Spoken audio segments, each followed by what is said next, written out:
You just sold your company, the purchase price is $20 million, but $5 million of that is trapped in an earnout.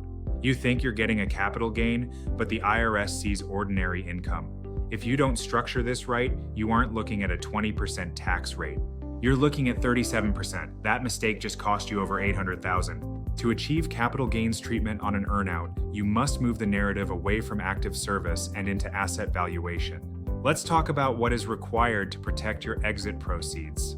For an earnout to be taxed at the lower capital gains rates, it must be structured as a deferred purchase price. There are 4 ways to structure this. First, you should sever the link to employment. The most critical factor is that payment must not be contingent on remaining an employee. For example, if you are fired without cause or resign, do you still get the earnout? If yes, then the earnout is structured as a deferred purchase price. In the purchase agreement, tie the payment exclusively to business metrics rather than your continued service. Second, ensure a pro rata distribution. If only working shareholders receive the earnout, the IRS will label it a disguised bonus.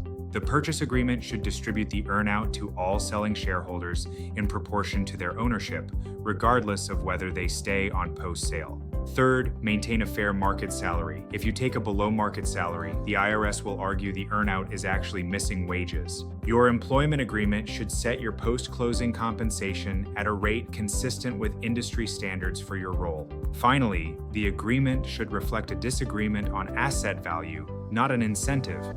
It bridges a valuation gap between buyer and seller. If your deal contains any of the following, then your capital gains treatment is at high risk. The earnout is forfeited if the seller leaves, or the amount is reasonable as a bonus, but large compared to the purchase price.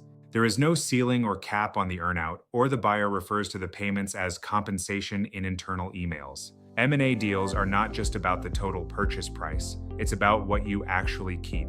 Remember to structure the deal to minimize taxes and maximize your profit.